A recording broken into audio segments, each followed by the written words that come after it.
लोग पूरे देश से जुड़े हैं और तमाम प्रतिभागियों का हम हार्दिक अभिनंदन करते हैं, स्वागत करते हैं। आज के हमारे इस कार्यक्रम के मुख्य वक्ता श्री विनय गुप्ता जी का हम हार्दिक अभिनंदन करते हैं, स्वागत करते हैं। आप राष्ट्रीय युवा योजना नई दिल्ली के साथ आप जुड़े हैं और आप छत्तीसगढ़ में बड़ा काम कर रहे हैं समाज के क्षेत्र में। हम आपका हार्दिक अभिनंदन करते हैं, स्वागत करते हैं। आज के इस कार्यक्रम की अध्यक्षता कर रहे श्री प्रचंड जसवाल भाई का हम हार्दिक अभिनंदन करते हैं, स्वागत करते हैं। आप भी राष्ट्रीय युवा योजना के साथ जुड़ करके उड़ीसा राज्य में काफी आप काम कर रहे हैं। हम आपका हार्दिक अभिनंदन करते हैं, स्वागत करते हैं। पुनः उपस्थित तमाम लोगों का हम हार्दिक अभिनंदन करते हैं, स्वागत करते हैं। जैसा कि आप जानते हैं कि राष्ट्रीय और युवा राष्ट्रीय एकता का बहुत सारा आयाम है, जिस पर हम युवाओं का क्या महत्व है राष्ट्रीय एकता में, युवा क्या कर सकता है राष्ट्रीय एकता के लिए और राष्ट्रीय एकता को बरकरार रखने के लिए हम क्या युवा कर सकते हैं, इस पर आज हम लोग विचार करेंगे। जैसा कि आप जानते हैं कि हमारे देश में अलग अलग भाषाएं बोली जाती है, अलग अलग बोली बोली जाती है, अलग अलग वस्त्र है, अलग अलग विधान है, कल्चर है, फिर भी हमारा भारत एक है। बल्कि हम यह कहें कि भिन्न भाषा भिन्न भेष, भारत हमारा एक देश। हमारे गुरुजी हमेशा doctor S N Subba Rao ji, जिन्होंने चंबल में 654 बागियों का आत्मसमर्पण जेपी और विनोबा के सहयोग से किया, जिनको भारत ही नहीं वरन पूरा विश्व भाई जी के नाम से जाने जाते थे, भारत के मिनी गांधी और चंबल के गांधी के रूप में जाने जाते थे। उन्होंने हमेशा जोरो जोरो भारत जोरो का नारा दिया, साथ ही भिन्न भाषा भिन्न भेष, भारत अपना एक देश पे इन्होंने आजीवन काम किया है और राष्ट्रीय एकता एवं सद्भाव के लिए आजीवन इन्होंने काम करते रहे हैं। उसी उद्देश्य से हम तमाम लोग आज बैठे हैं और हम आशा करते हैं कि हमें इसमें मार्गदर्शन आप तमाम लोगों का मिलेगा। इसी के साथ जय जगत। अब हम आज के मुख्य वक्ता आदरणीय विनय गुप्ता जी से आग्रह करते हैं कि कृपया आप अपना उद्बोधन करें और हम तमाम लोगों का मार्गदर्शन करें। प्रभात भाई, जय जगत। और सभी जितने लोग भी हमारे आज साथी लोग इस वेबिनार में जुड़े हुए हैं, उनको मेरे तरफ से हिंदी दिवस की बहुत बहुत बधाई और शुभकामनाएं। आज हमारे लिए एक बड़ा दिन भी है, एक अच्छा माहौल भी है। हम सभी साथी लोग देश भर से जुड़े हुए हैं और ये बहुत अच्छा विषय आज चुना गया है हमारे ऑर्गेनाइजर्स द्वारा। ये राष्ट्रीय सद्भावना और युवा, ये बहुत बड़ी जिम्मेदारी है युवाओं के लिए कि देश को कैसे राष्ट्रीय एकता के ऊपर मजबूत किया जाए। क्योंकि भारत एक ऐसा देश है पूरी दुनिया में, बहुत कम लोग जानते होंगे कि दुनिया में देश कितने हैं। मुझे भी एक लगभग अगर मैं बताऊं तो अभी दुनिया में 233 करीब देश हैं और उसमें भारत ही एक ऐसा देश है जहां राष्ट्रीय एकता की जरूरत पड़ती है।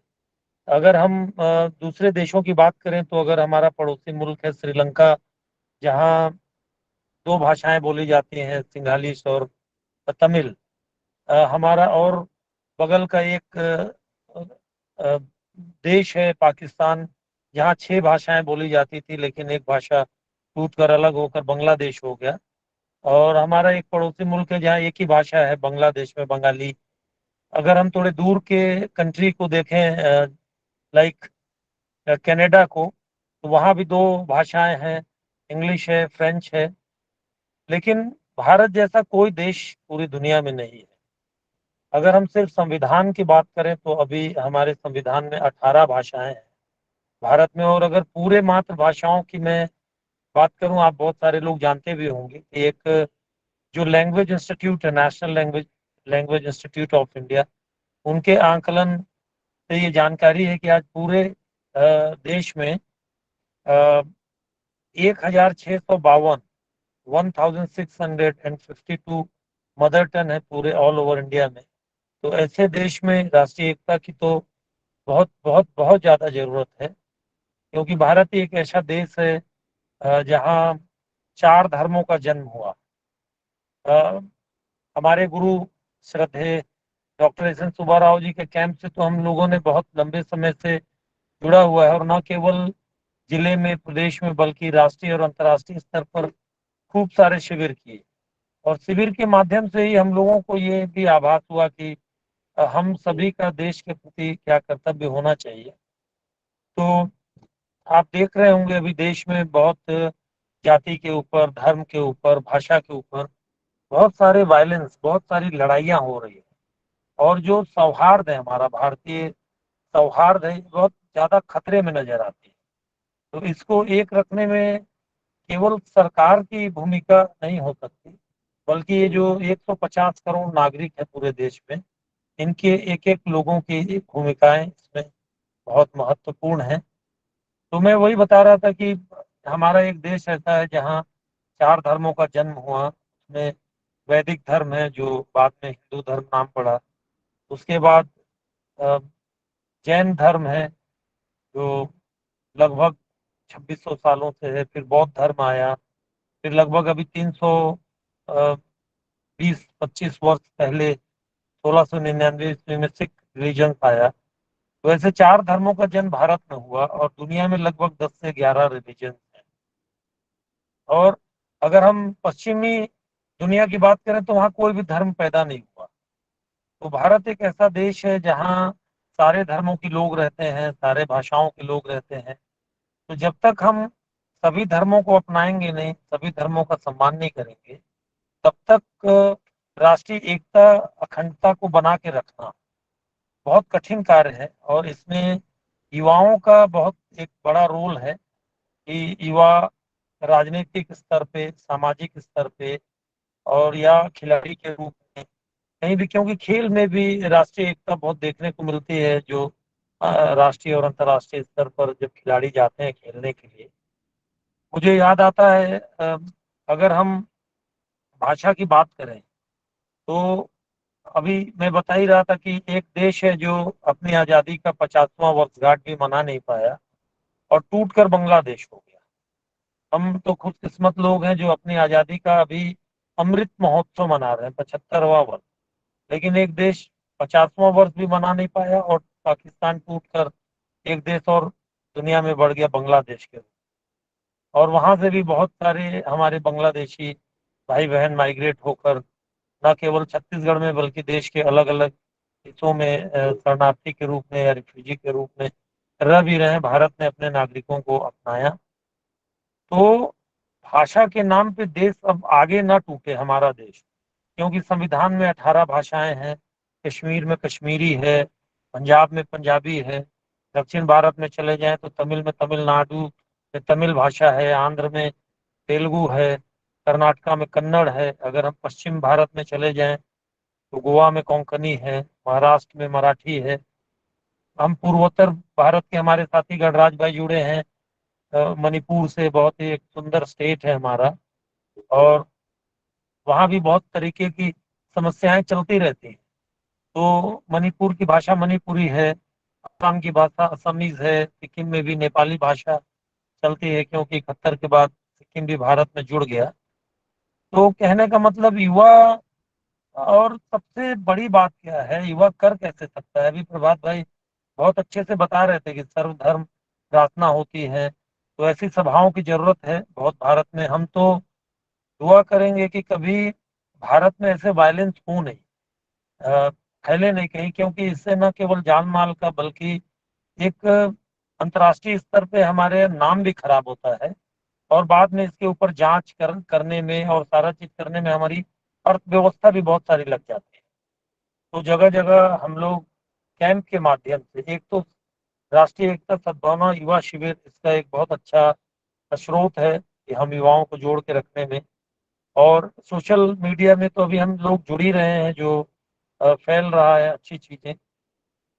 लेकिन बहुत लोग इसमें नेगेटिव चीजें चीजों को भी बढ़ाते हैं। उसको विशेषकर ध्यान में रखना चाहिए कि हम खेल को, शिक्षा को, स्वास्थ्य को, राष्ट्रीय एकता को कैसे एक बना सकने के लिए बहुत सारा एग्जाम्पल है। जैसे हमारे एनवाईपी में एक शिविर में एक कार्यक्रम होता है, भारत की संतान, जो 18 भाषाओं के ऊपर आधारित है ये कार्यक्रम। तो कश्मीर क्या है, सबसे पुरानी भाषा हमारी है संस्कृत, जो मुझे लगता है 4-5 हजार साल पुरानी भाषा होगी। तो हम संस्कृत का तो सम्मान करते ही करते हैं। उसमें हमारे संविधान में तेलुगु भी है, तमिल भी है, कन्नड़ भी है, कश्मीरी भी है, पंजाबी भी है, और ऐसे करके 18 भाषाएं, अंत में हिंदी भी आती है। तो वो एक कार्यक्रम जो है बहुत कारगर साबित होता है ये। और एक तो जो हम पीस मार्च निकालते हैं, शांति मार्च, हमारे शिविरों के माध्यम से, ऐसे भी बहुत सारे संगठन के लोग बराबर धार्मिक रूप से और सांस्कृतिक रूप से और ऐसे करते रहते हैं जो कार्यक्रम। तो एक बहुत बड़ा अच्छा चीज हो सकता है, ये चैलेंज हम लोग यूथ लोग ले सकते हैं मिलके। देश क्योंकि बहुत बड़ा है, अगर हम दुनिया में अपनी तुलना करें तो हमारा देश बहुत बड़ा है, क्योंकि बहुत सारी जगह में ड्रेस कोड एक ही है, black pant, black shirt, black jacket, white shirt, tie.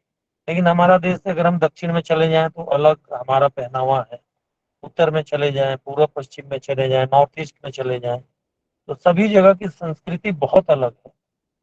इसलिए पहले तो हम कहते थे कि सर्वधर्म समभाव, आज से करीब 120-25 साल पहले सर्वधर्म समभाव था, लेकिन अभी सर्वधर्म मम भाव, सारे धर्म के साथ साथ सारे धर्म मेरे भी हैं, ये विचार अगर हम अगर हमारे अंदर आ जाए तो ये बहुत अच्छा फैक्टर रहेगा देश के युवाओं के लिए। क्योंकि अभी देश में ज्यादातर जो है हमारे युवा बहुत भ्रमित है, देश के प्रति उनका क्या कर्तव्य है, पहले तो ये उनको बोध कराना पड़ेगा। आज बहुत युवा ऐसे हैं जो नशे के प्रति बहुत रुझान है उनका, नशे के प्रति और अश्लीलताओं के प्रति। तो उसको कैसे ठीक किया जा सके, तो उसको ठीक करने के लिए मुझे जहाँ तक लगता है कि जो राष्ट्रीय एकता शिविर वगैरह होते हैं वो बहुत अच्छा होगा। हम लोग भी 1991 से ऐसे शिविरों में जुड़े हुए हैं। कमिंग मंथ में 27 तारीख से 1 नवंबर तक हमारा जयपुर में एक बहुत बड़ा शिविर हो रहा है, जिसमें 1-2 देशों के हमारे यूथ भी आ रहे हैं। मैं खुद अभी अ, मलेशिया जा रहा हूँ, कोलालमपुर, एक विश्व अहिंसक दिवस, गांधी जयंती 2 अक्टूबर को यह कार्यक्रम वहां रखा गया है। 30 तारीख से लेकर 30 सितंबर, 1 और 2, ये 3 दिवसीय बहुत बड़ा कार्यक्रम है वहाँ यूनाइटेड नेशंस का, जिसमें हमें मलेशिया यूथ सेंटर में रहने के लिए भी सुविधाएं दी गई हैं। उसमें भी करीब 25 देशों के यूथ आ रहे हैं। तो हमारा प्रयास होना चाहिए कि हम जहाँ कहीं पे भी हो, एक अच्छा वातावरण बने, एक अच्छा माहौल बने, हम एक दूसरे के संस्कृति को, एक दूसरे की भाषाओं का सम्मान करते हुए उसको सीख सकें, और उसको अधिक से अधिक हमारा प्रचार प्रसार कैसे हो ये देखने की बात हो। अभी बहुत सारे कार्यक्रमों के बारे में हमारे आज के जो ऑर्गेनाइजिंग कमेटी के मुखिया प्रभात भाई अभी गिना भी रहे थे कि कोरोना के दौर से गुजरा है हमारा देश। तो कोरोना के दौर में भी युवाओं की बहुत बड़ी भूमिका रही। हमने आज़ादी के आंदोलन में हमारा कोई काम नहीं था, क्योंकि हम उस वक्त थे नहीं, हमने प्रतिभागी नहीं बने और ना ही हम देख पाए। लेकिन जब देश में कुछ भी प्रॉब्लम्स आती हैं, कुछ भी समस्याएं आती हैं, उसमें अगर युवा कूद पड़े तो मुझे लगता है कि आज़ादी के आंदोलन से कम नहीं आंका जाएगा, बल्कि उसको ज़्यादा ही अच्छे तरीके से हम देख सकते हैं। भारत ही नहीं, पूरी दुनिया कोरोना काल में बहुत स्ट्रगल कर रही थी। उस टाइम युवाओं ने न केवल खाना खिलाकर लोगों की का मदद कर, किसी भी तरीके से तन मन धन से जो किया है वो बहुत काबिले तारीफ है। और भारत ने पूरी दुनिया में इसमें नाम भी कमाया है, वैक्सीन को लेकर हो या काम को लेकर हो या रोकथाम कर को लेकर हो। तो उसमें युवाओं की बहुत बड़ी भूमिका रही है। और बहुत सारे युवा सोचते हैं कि हमारा कैरियर कहाँ होना चाहिए। तो मैं एक सुझाव देना चाहूंगा कि आपका कैरियर ना सिर्फ इंजीनियरिंग में होगा, ना आपका कैरियर सिर्फ मेडिकल में होगा, ना आपका कैरियर सिर्फ पॉलिटिकल में भी होगा, बल्कि आप एक बार सोशल फील्ड में आकर देखें और सोशल वर्कर बनकर देखें। आज एक बहुत अच्छा प्लेटफॉर्म है ये। Doctor SN. सुब्बा राव, जिनको न केवल देश बल्कि पूरी दुनिया जानती थी, और जहां शिकागो के धर्म सम्मेलन में 1893 में स्वामी विवेकानंद धर्म सम्मेलन को संबोधित करने के लिए गए, ठीक 100 साल के बाद 1993 में डॉक्टर एस.एन. सुब्बा राव, जिनको भाई जी कहते हैं, अभी प्रभात भाई बता रहे थे, पूरा देश और पूरी दुनिया उनको भाई जी के नाम से संबोधित करती है। जैसे राष्ट्रपिता महात्मा गांधी राष्ट्रपिता हुए, फादर ऑफ द नेशन, वैसे ही आप जानते होंगे मदर टेरेसा, उन्होंने बहुत काम किया देश के दीन दुखियाओं के लिए, गरीबों के लिए, तो उनको एक उपाधि मिली, मदर ऑफ द नेशन। वैसे ही सुब्बा राव जी हैं, उन्होंने बहुत काम किया युवाओं के लिए, देश के लिए। अविवाहित रहते हुए अपना पूरा जीवन उन्होंने दे दिया, तो उनको हम लोग ब्रदर ऑफ द नेशन के नाम से भी संबोधित करते हैं, जानते हैं, और आगे आने वाले समय में ये होगा भी। तो 1993 में धर्म सम्मेलन में उनको भी शिरकत करने का मौका मिला, जबकि हमारे पास कितना भी पैसा हो, कितना पावर हो, हम कितने भी स्मार्ट लोग हों, लेकिन सोशल वर्कर जो भी होते हैं बहुत अच्छे स्तर के, जिन्होंने त्याग किया है अपने जीवन में सारी चीजों का, और भारत माता के लिए अपना जीवन समर्पित किया है, उनको कोई भी पार्टी के लोग, कोई भी धर्म के लोग आते हैं, ये उन्होंने देखा है, और बहुत सम्मान मिलता है। तो युवाओं, बहुत सारे युवा साथी इसमें जुड़े भी हुए हैं। रीजन है कि सोशल फील्ड को अच्छे से अपनाकर अगर हम चैरिटेबल वर्क करते रहें, तो एक हमारे लिए बहुत एक अच्छा प्लेटफॉर्म।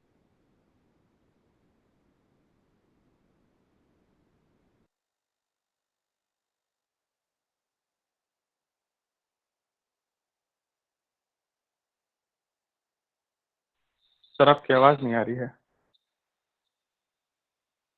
जुड़ते हैं देश के काम में, यकीनन सफलता हमारे लिए भी बहुत मिलती है। और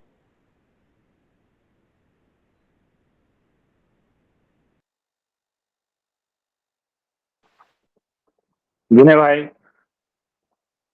भाई आपकी आवाज थोड़ी कट रही है।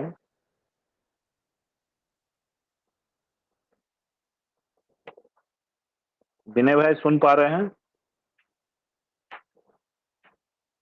बताया तो लगा बहुत अद्भुत है। बाकी लोग को आवाज मिल रही है और क्या? इससे जुड़ना चाहिए, और जब हमने जुड़कर काम किया तो करीब करीब भारत के 4 लोगों ने केवल एक छत में, बस मैं भारतीय हूँ, और पूरे भारत में 3 चीजों की आवश्यकता भी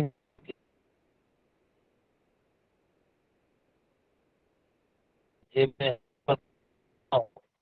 लेकिन राष्ट्रीय एकता शिविरों में जुड़ने से और राष्ट्रीय एकता, हमें एक बहुत विशेष फायदा हुआ कि हम देश के त्योहार हो, घर में 2 4 5 लोग तो सबके होते हैं। भारत अगर किसी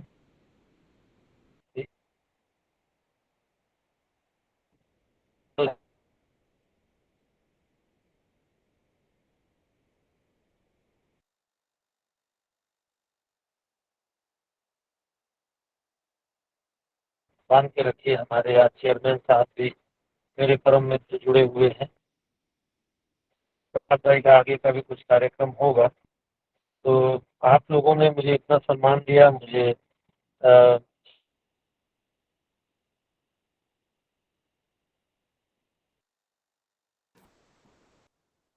है विनय भाई के प्रति हम आभार प्रकट करते हैं।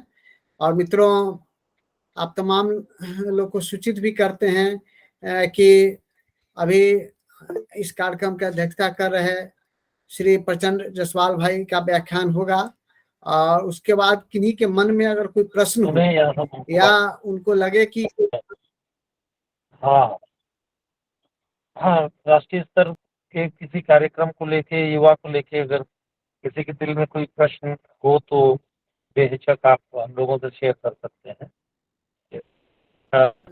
है क्योंकि तो कोई स्पीच वाला नहीं है, हमारे सारे अपने लोग जुड़े हुए हैं जो हम एक दूसरे को बेहतर समझते भी हैं, जानते भी हैं। तो मुकेश भाई भी मैं देख रहा था जुड़े हुए थे इसमें, सीनियर साथी हैं वो भी। तो अच्छा है, ये होते रहना चाहिए और इससे लोग जागरूक होंगे और एक दूसरे के एक्सपीरियंस को भी बहुत अच्छे से शेयर कर सकते हैं। बल्कि मैं एक आध मिनट और लेना चाहूँगा, बताना चाहूँगा कि प्रभात भाई मेरे साथ 1998 में चंबल घाटी में हम जब डाकुओं के समर्पण के बाद जब हम वहाँ के बागियों के घर जाते थे और जब बंदूक से घिरे हुए होते थे और वहाँ काम करने का जो हमारा अनुभव हुआ करता था, तो ये कोई मजाक नहीं था। जितने इजली और जितने आराम था वो उतना आराम था नहीं, बड़ा खौफ हुआ करता था। लेकिन डाकू लोग हमारे चारों तरफ हुआ करते थे 98 में। और हम चंबल नदी के किनारे कई बार जाकर और उनके बाजरे की रोटी और घी और गुड़ का आनंद लेते थे। और आज भी कुछ डाकू बचे हुए हैं जो चार पांच हमसे बहुत अच्छा हमारे साथ उनका संबंध और संपर्क रहा है। वो लोग भी हमारे परिवार जैसे थे। तो प्रभात भाई के साथ भी मेरा एक बहुत पुराना और लंबा समय भी बीता है और संपर्क और बहुत अच्छी हमारी दोस्ती भी है। तो मैं पुनः एक बार आपका बहुत बहुत प्रभात भाई धन्यवाद करूँगा कि आपने मुझे बोलने का अवसर दिया। बहुत बहुत धन्यवाद आप सभी का। तो विनय भाई के प्रति हम आभार प्रकट करते हैं कि आपका जो श्री भाषण हम लोग को सुनने का अवसर मिला। अब हम आदरणीय श्री प्रचंड जायसवाल भाई से आग्रह करते हैं कि कृपया आप अपना अध्यक्षीय संबोधन करें और इसके बाद जिन भी साथी के मन में कोई प्रश्न हो या बात आगे बढ़ाने की इच्छा हो तो उनका हम स्वागत करेंगे, उनका स्वागत होगा। और आदरणीय श्री प्रचंड भाई से आग्रह है कृपया अपने व्याख्यान देने की कृपा करें। नमस्कार प्रभात हाँ भाई, भाई, सभी लोगों प्रचंड को मेरा नमस्ते। मैं एक सेकेंड ले लूंगा प्रचंड भाई। वैसे तो प्रभात भाई प्रचंड भाई काम बिल्कुल करने में बिल्कुल। बहुत प्रचंड भाई काम करने में बहुत विश्वास रखते हैं। विशेष महत्वपूर्ण बैठक और बिंदुओं पे ही चर्चा करते हैं, लेकिन खुशी है कि आज हम लोगों के साथ जुड़े हैं। और मैं विशेष रूप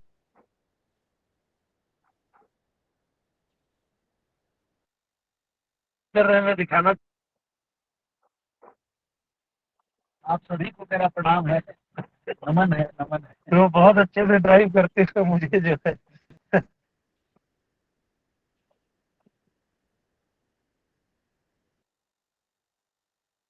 रखेंगे।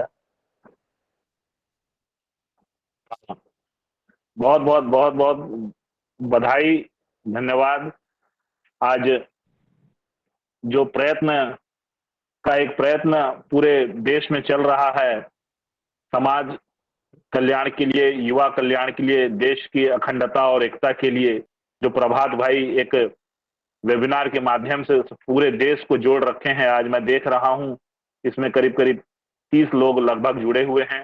छत्तीसगढ़ से हमारे आज के मुख्य स्पीकर, जो चीफ स्पीकर थे विनय भाई, जिन्होंने काफी उनका महत्वपूर्ण बातें जो युवाओं के लिए काफी प्रेरित करेगी वो बातें उन्होंने रखी और युवाओं को एक अच्छा माहौल, युवाओं को एक अच्छा संदेश उन्होंने दिया अपने अनुभव के माध्यम से, जो कि लगातार सुब्बा राव जी का जो प्रेरणा, भाई जी का जो प्रेरणा हमें मिला, आज भाई जी के प्रेरणा की वजह से आज हम एक दूसरे के साथ पूरे देश में जुड़े हुए हैं।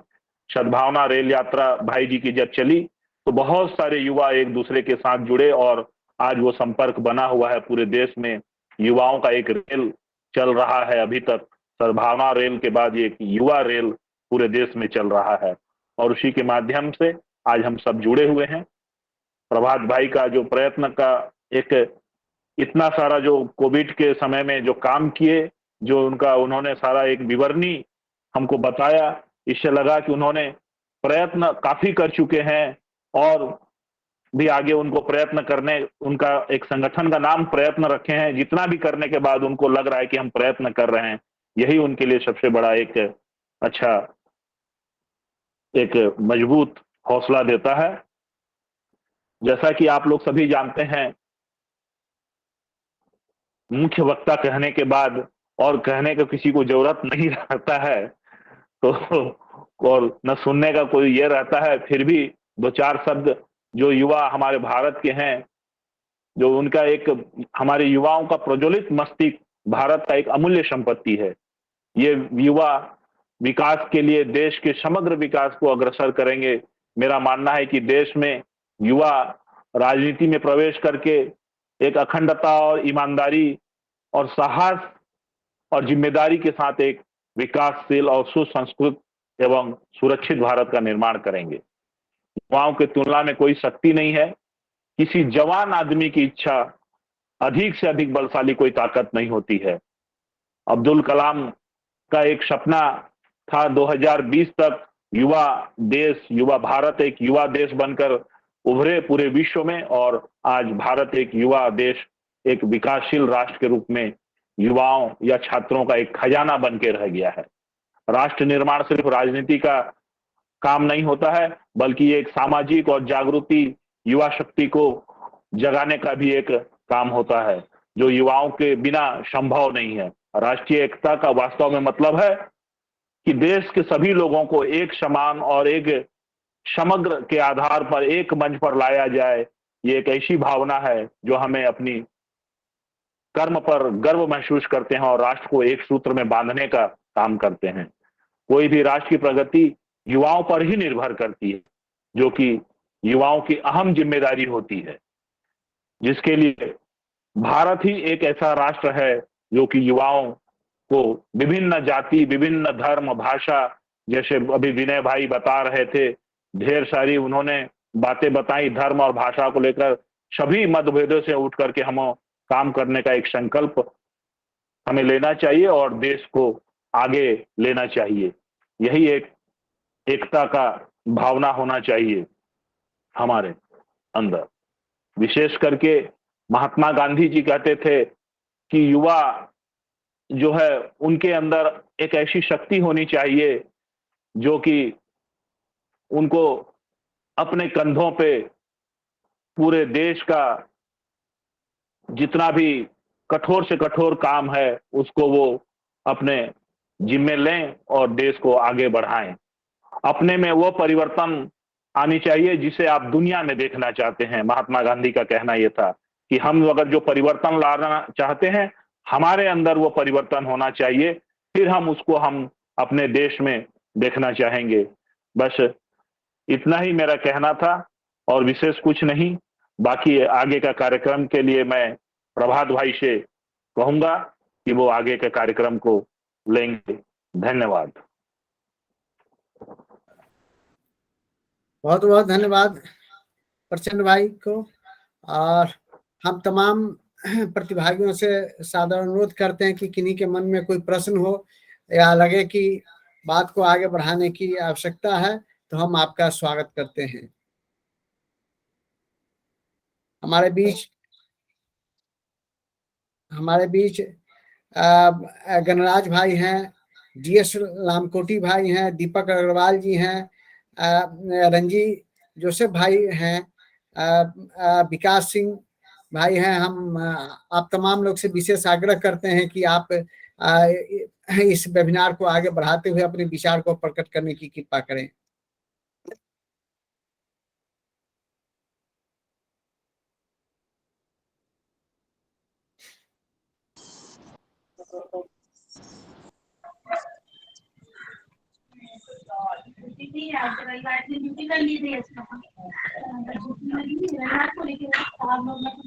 जय जगत आप सभी को।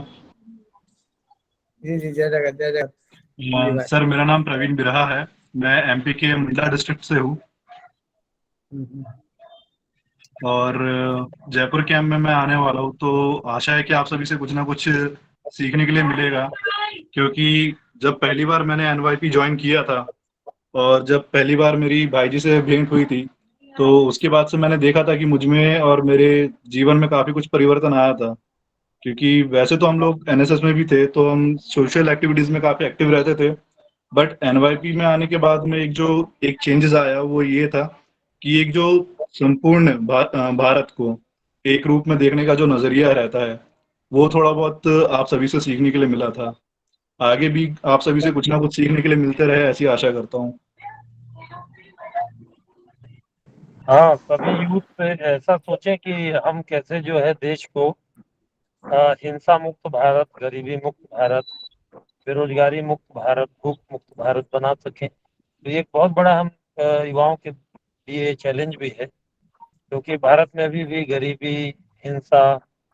अब आज ही देखिए, 2 बंदूकधारी लोगों ने मिलकर बिहार में आज 10 लोगों के ऊपर गोली चलाए और एक एक व्यक्ति की दुखद मृत्यु भी हो गई।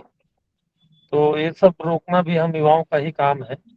और क्योंकि सरकार अधिक से अधिक कानून बना सकती है, मुआवजा दे सकती है, लेकिन पालन करना देशवासियों के ऊपर है। तो हम सभी फोकस करें कि कैसे इस काम को आगे बढ़ाया जाए, ताकि देश में शांति, सद्भावना, भाईचारा बने रहे। तो आपको स्वागत है, आइए जयपुर शिविर में।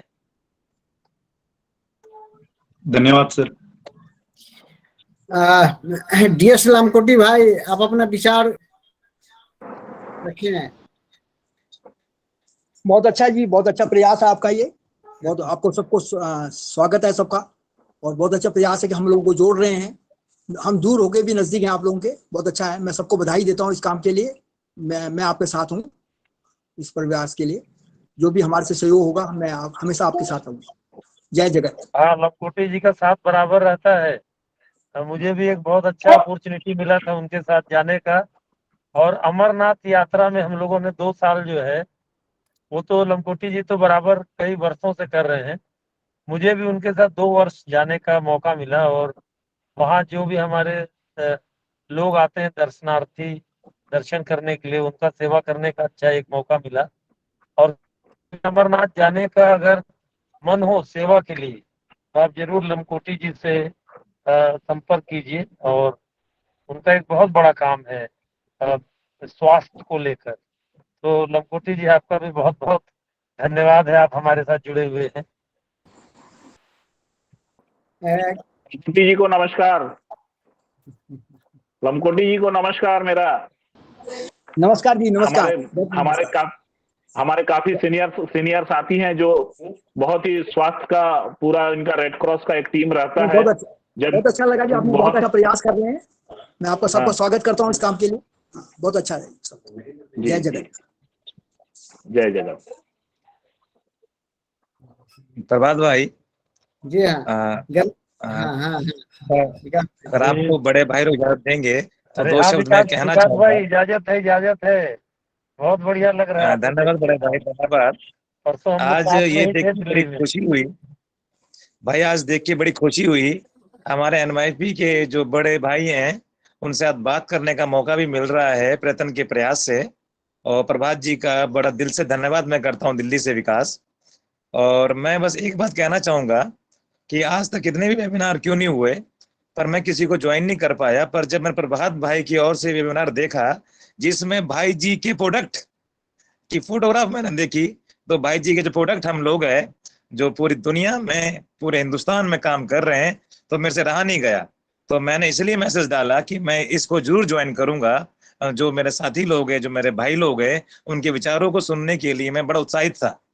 और मैं ये चीज देख रहा हूँ कि जितने युवा जुड़े जा रहे हैं, तो ये बहुत ही अच्छी बात है। मैं दिल से आप लोगों का बड़ा आभार व्यक्त करता हूँ कि आप लोगों ने इस चीज को, मैं वेबिनार को जो चलाया है, और जो उसका विषय है वो बहुत ही सुंदर विषय है युवाओं के ऊपर।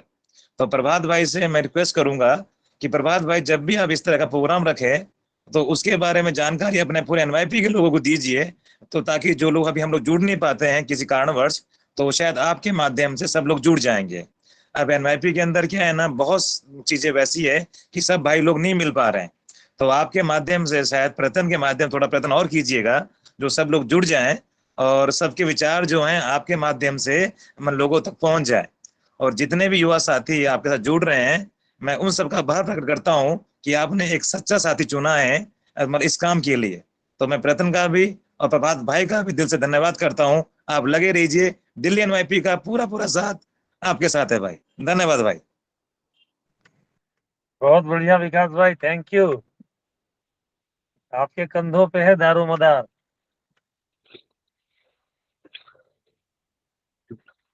प्रभात भाई नमस्कार।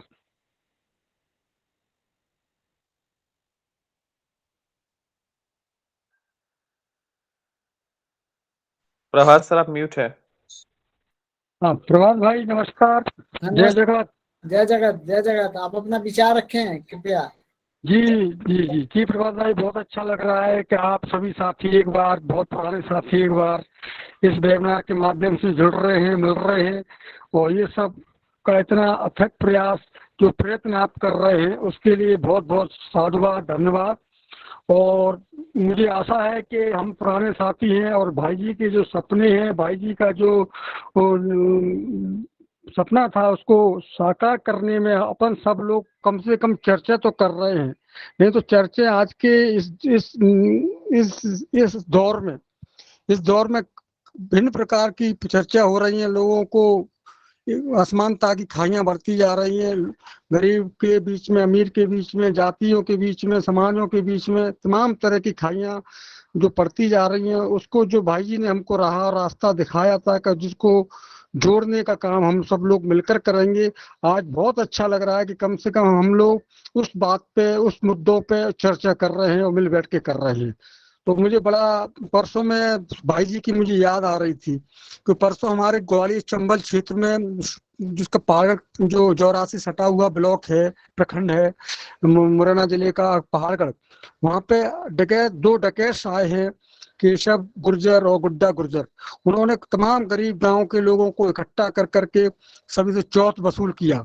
तो भाई जी की याद मुझे उस समय आई कि भाई जी ने, जैसे ही भाई जी चले गए तो एक दो ग्रोह आज मुंह बाएं खड़े हैं चंबल घाटी में, जो अशांति की ओर ले जा अशांति की ओर, शांति क्षेत्र को अशांति की ओर ले जा रहे हैं। तो हम सब लोगों का प्रयास होगा तो उसमें किस प्रकार से अपन चंबल ही नहीं बाकी क्षेत्रों में भी शांति और सद्भावना बनी रहे, और अपन लोगों के प्रयास से कैसे अपन लोग भाई जी के सपनों को साकार करेंगे। तो ये अपन को आपस में चर्चा, संवाद बरहमेश करते रहना चाहिए। इसके लिए हम आपका सबका बहुत बहुत धन्यवाद करते हैं, चाहे विकास हो भाई हो, प्रयत्न भाई हो, प्रचंड भाई हो, विनय भाई हो, सबको लोगों को आपसी संवाद करना जरूरी है। बहुत बहुत धन्यवाद। जय जगत। बहुत अच्छा, बहुत अच्छे। हमारे बीच कुशीनगर से विजेंद्र भाई हैं। आप अपना विचार रखेंगे तो आपका स्वागत है।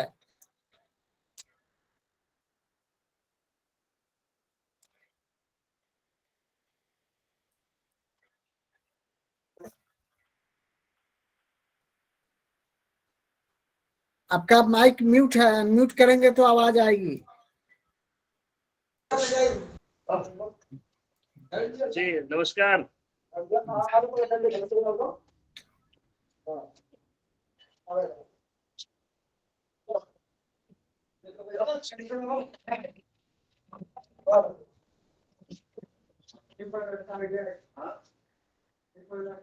शोर बहुत हो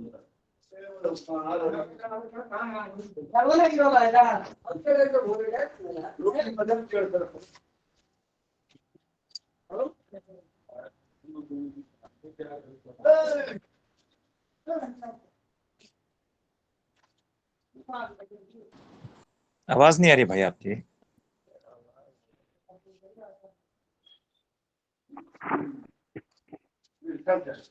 आपका आपका आवाज नहीं आ रहा है, साउंड थोड़ा सा डिस्टर्ब हो रहा है।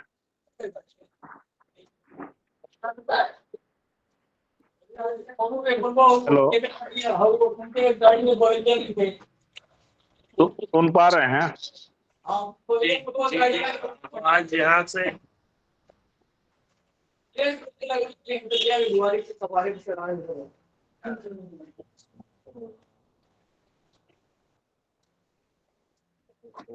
कुशीनगर से भाई जो जुड़े हैं, आवाज उनकी आ नहीं रही है।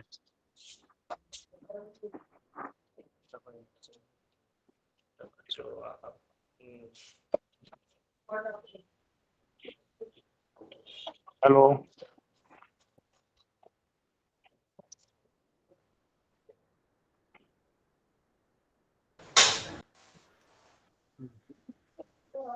आदिल, आवाज स्पष्ट आ रही है?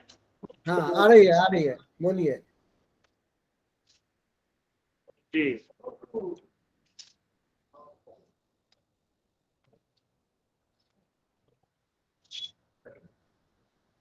ये स्पष्ट आवाज।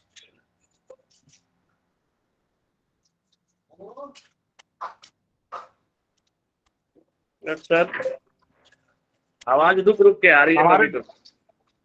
आवाज आवाज आपकी कट रही है। कुशीनगर से जो भाई जुड़े हैं हमारे बीच, अनिमेश भाई एक जुड़े हुए हैं, एक युवा हैं जो कुछ पहले बोल रहे थे। मैं आग्रह करूंगा उनसे अगर वो कुछ कहना चाहेंगे तो।